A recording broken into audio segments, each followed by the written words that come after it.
Program Director, Minister Nathi Mthethwa, and MEC Kwazi Mshengu, umndeni wakashabalala, the members of the Lady Smith Black Mambazo,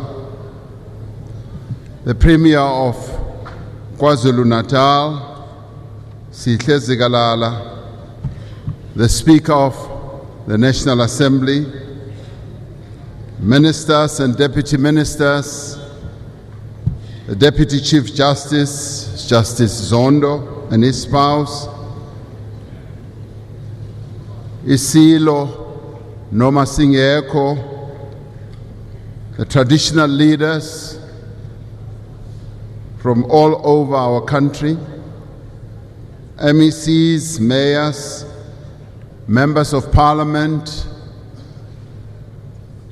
members of the provincial legislatures, the former First Lady, Mama Mapicha, members of the diplomatic corps, members of the musical and cultural fraternity, religious and traditional leaders, but also leaders of various political parties and trade unions, the people of Nambiti, and fellow mourners. Let me start off by ngibonge inkosi uShabalala ukuthi ushilo lapha phambi kwethu sonke ukuthi noma isizwe sikaShabalala sisikhulu kangaka ngeke baze baqambe ipolitical party. Siyakubonga lokho.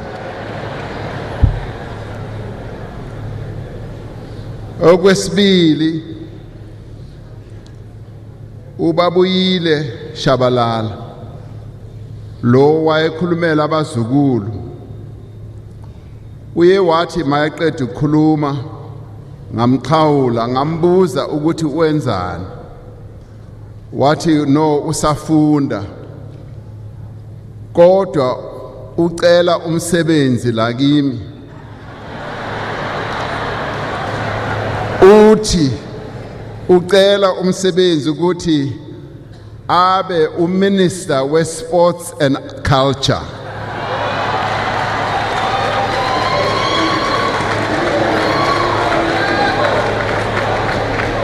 Manje Nyambosi, njengoba bengime laphaya ngicishe ngavuma kodwa ngazibamba, ucishe waphela umsebenzi la kuwena. We are here this morning to bid a sad farewell and pay tribute to Dr. Bekizizwe Joseph Big Boy Mtoveni Shabalala, a man truly deserving of the title of legend. On behalf of the government and the people of South Africa, I convey my deepest condolences to the Shabalala family, to the members of Amambazo, Amnyama, and to the music fraternity as a whole. When I heard about the death of Ubabu Shabalala on the radio, I immediately phoned our Premier, Ubabu Zikalala, and said to him without any question, this has to be a Category 2 funeral where the nation will give honor to Ubabu Shabalala and that the flags must be flown at half-mast.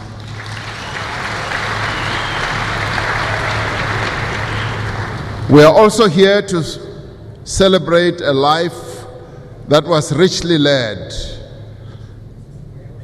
a life that has a richly detailed tapestry of one of the most inspiring and remarkable men of our time. Ubabu Shabalala was a man amongst men, beyindoda emadodeni. He was one of South Africa's most decorated artists, a musical genius, a prolific composer who, as we heard, would sleep for 2 hours and want to be composing for the rest of the night. A multi-talented singer, a nifty dancer, much better than what I tried to do on the stage. And he was also an accomplished choreographer. In the course of his successful career, he scaled the heights of stardom on stages and concert halls around the world. He performed his magical art before multitudes of people around the world. He enthralled ordinary people, kings and queens, presidents, bishops, fellow artists, and many others. He put Zulu and South African culture, as well as his hometown of Ladysmith and our own country on the world map. He was the quintessential outstanding ambassador of our country. In Germany, Japan, Australia, America, and all over the world, people knew about Ladysmith Black Mambazo, and they also knew about Joseph Shabalala. And yet, despite his success, he had his feet firmly on the ground right here in this community where he was born and where he raised his family. He was a son of Ladysmith, and it is this community that can hold its head high up for having produced this maestro, this leader and this man of deep and abiding faith. Very often, the difference between success and failure, between a life richly lived and a life that is miserable, is faith. At times, a daring and abiding faith. Today, we heard that he was a deeply religious man and he had great faith. Our brother and father has left us to join the heavenly choir. And I am sure that as he arrives in those gates of the heavenly place, if there is no choir, he is immediately going to start a choir, and it will be performing Isicathamiya. But the imprint he has left on the music world, on this community and on our nation will be felt long after he's gone. Wherever I've traveled around the world, people have often related to me the experience of hearing for the first time the music in which Babu Shabalala distinguished himself through Isicathamiya. And we do need to teach the youth of our country about our country's rich heritage and this unbelievably beautiful music. Isicathamiya is one of those outstanding rich heritages that Ubabu Shabalala has bequeathed to us. Many, including myself, have been captivated by the stirring sound that rises and falls and rises again on the strength of vocals alone. As they were performing here, you would have thought that there was an orchestra behind them. And if you looked closely, you'd find that there was no orchestra. It was just their voices, the most beautiful voices that our country has produced. The quietly majestic sound of Isicathamiya and of Imbube, another form in which Babu Shabalala excelled, has been known to move listeners worldwide to tears.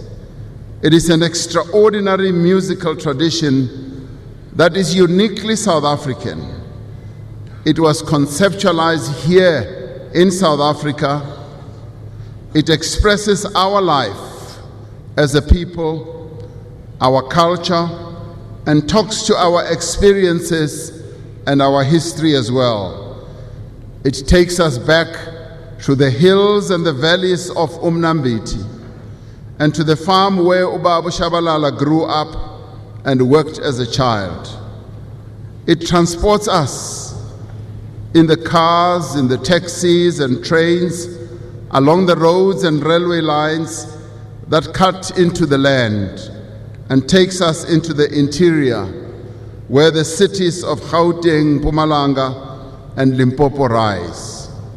It carries us into homes in the villages, into the townships, and into the mine hostels where this genre found particular resonance during our apartheid past. They don't know ukuthi Isicathamiya started in a way where you could have said oppressive, because white administrators would not allow singing and dancing loudly in the hostels, be it mine hostels, be it township hostels, be in city hostels. Hostel dwellers would therefore have to perform their art in low-pitched voices, and they would tiptoe so that they would not make noise, the noise that the hostel administrators, who did not understand our culture, did not want to be disturbed by. And since it was founded in 1959, Babu Shabalala, under the name Ezimnyama Lady Speak Breath Mambazo, has been the soundtrack of our national life. Their music has carried to the world the South African people's story of pain, dispossession and loss, but also tales of camaraderie, friendship, triumph, as well as faith. Babu Shabalala composed lyrics of resistance, but also composed lyrics of resilience. His output of songs was quite phenomenal. As the Washington Post obituary for Ubabu Shabalala noted, they spoke to the rampant racial and economic disparities and oppression of black South Africans living under apartheid. We recall the haunting melody of the song Weeping, of the man who lived in fear and built a wall of steel and flame, and men with guns to keep it tame. We all know the lyrics of Homeless that came to personify the condition of a people dispossessed of their ancestral land, and of many other songs. I've often said that much as Ubabu Shabalala performed with Paul Simon, yes, Paul Simon was known around the world, but I have become convinced that Ubabu Shabalala made Paul Simon even much more famous than he was.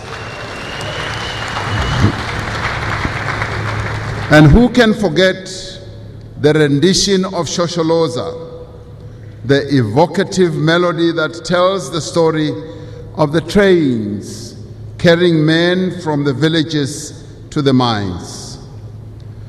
Babu Shabalala celebrated diversity. In later years, Lady Smith Black Mambazo were to compose songs like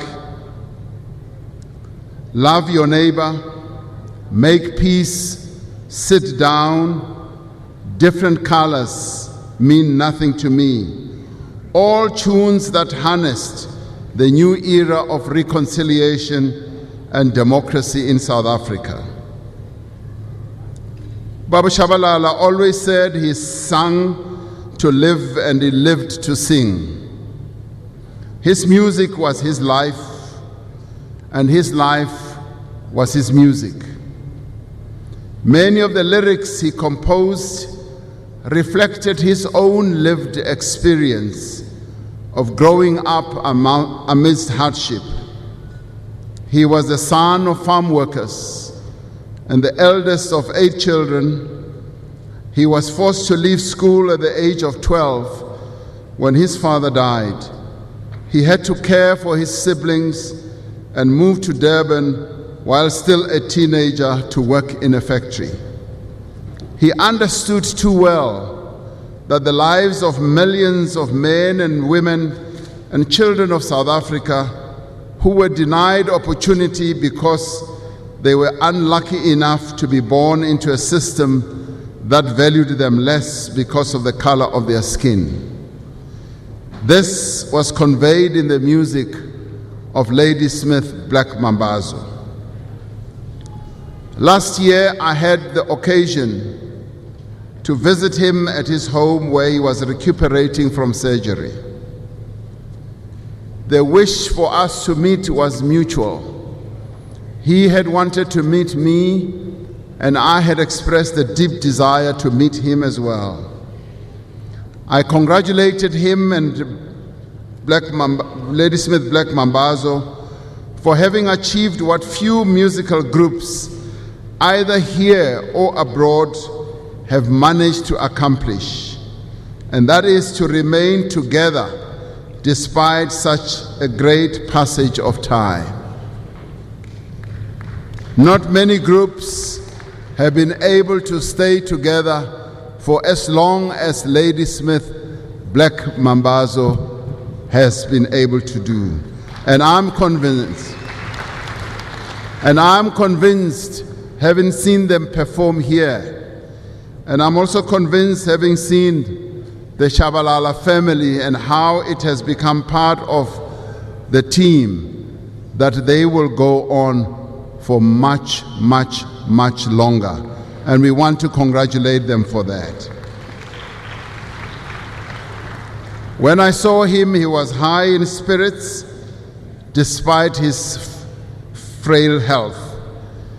It is testament to his leadership and to the values of discipline and unity he instilled that Lady Smith Black Mambazo remains a tour de force in world music more than half a century after it was formed. Leading a collective to consistent success over many years has been a phenomenal achievement. And we can learn a lot of valuable lessons from Uba Abu Shabalala's life, that we too can also achieve greatness and great success as individuals, but more particularly too as a country, if we devote ourselves wholeheartedly to our talents and what we have to do, knowing and understanding that no success can ever come overnight, nor can it be done alone. This is the lesson that he leaves us with. As writers have recorded, the future belongs to those who are united. And this community of Nambiti, like many others in our country, is, yes, experiencing its own measure of problems, be they service delivery related, be they water shortage related. We must work together to resolve all these challenges, as shown by a number of other areas of disagreements that people here and other places may have. We know that differences can always be resolved peacefully and collectively if we use the method of peace that Ubaba uShabalala sought to teach us. Baba Shabalala's music promoted harmony, love, and mutual tolerance. As a nation, we can, like Mambazo, work as a team, despite our political differences, to realize the South Africa that we all want to live in. Baba Shabalala's life is instructive in many ways. He was not formally trained in music. He learned by listening to others from other genres and from his own mistakes. He championed pride in culture and language and indigenous music at a time when our cultures were being degraded and denigrated by our oppressors. Sitting close to Premier of our province and Justice Zondo, we were reflecting of the gone by days when music forms that were expressed in our languages were looked down upon, and we also participated in looking down upon our own music expressed in our own indigenous languages. Ubaba Shabalala has freed us from this yoke. He has liberated us. He has made us to be proud of our indigenous languages. He has made us to be proud of being South Africans, or being Zulu, or being Sotho, or being Tswana, or being Swati, and of being Shangaan, and of being Venda. As I hear the music that Ubaba Shabalala sang, even though it was in Zulu, I say that is my culture. This speaks to me because it is the Zulu culture of my people as well. He rallied his team around his vision, and like a span of oxen, they pulled together. The Mambazo, or X, was the means with which they would pave their way to success, and indeed they did. He believed not in keeping one's talent jealously to oneself, but in sharing it. And that is why he was able to be woken up, as we heard, even at 2 o'clock in the morning, by people who wanted him to listen to their songs and compositions, and he would be always willing to help them. Baba Shabalala had long urged that various types of Isicathamiya be researched, be analyzed by musicologists, be notated, and be taught in music academies. We want this to be recorded by artists, by poets, and academics. It was his greatest wish to see the Mambazo Academy for South African Music and Culture up and running. I am encouraged that just last week, our Premier, Isicathamiya, addressed this matter at a memorial service. We must do all we can to see to it that Ubaba Shabalala's dream does indeed come true, and that it is realized, and we should have a Black Mambazo Academy that will teach young people Isicathamiya.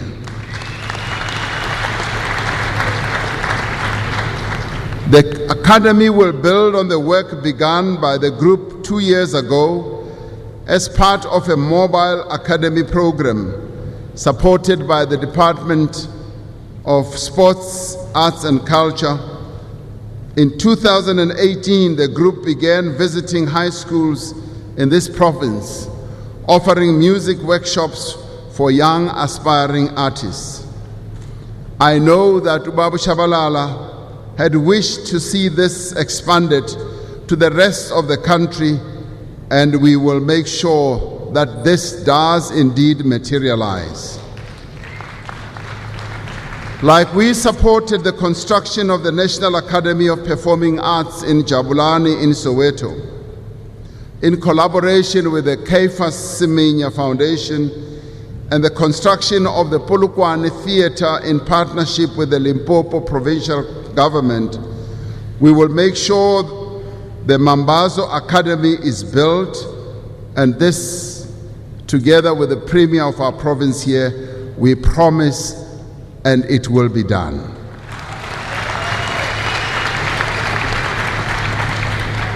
Fellow mourners, music is far more than entertainment. It has the immense power to rouse people to action and give them a sense of purpose. Our artists are as much our historians as the men and women in our schools, colleges, and universities. They are our seers, and they are also our prophets.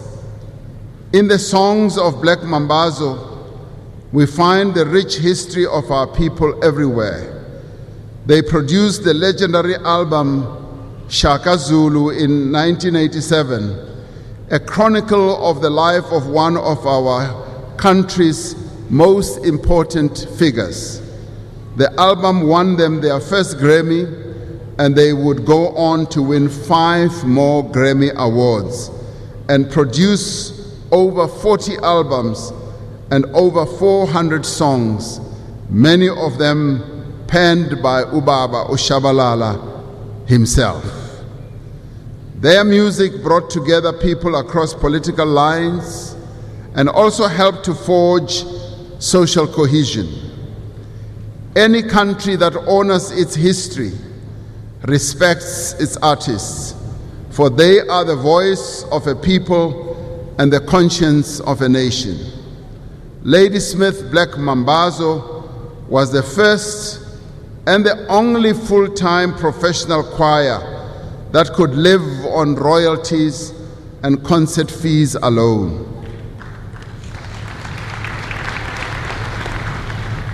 Their producers at Gallo attested at the time that there had been not a record by Black Mambazo which never struck gold. Like Lucky Dube, they filled halls and stadiums, lifting our spirits during the dark days of our past. But many of our artists have not had such fortune, as we heard earlier today. Many have struggled to make ends meet and to survive of the proceeds of their work. What is sad is to hear that many of our artists, in the end, towards the end of their lives, end up being paupers, without much they can show for the brilliant, entertaining work that they did in their previous lives. Others like Solomon Linda, who composed the famous Mbube song, never got recognition in their lifetime. In the memory of Ubabu Shabalala, let us ensure that our artists receive their dues, that they are not exploited, and that their rights to their works are protected for their benefit and for the benefit of their descendants. Minister Mtetwa is here with us today, and we will recall, Minister, your words at your 2018 engagement with the creative industries, that the cultural and creative industries present vast untapped potential in terms of economic growth and job creation. The draft white paper on arts and culture that is still before Parliament must be processed without delay.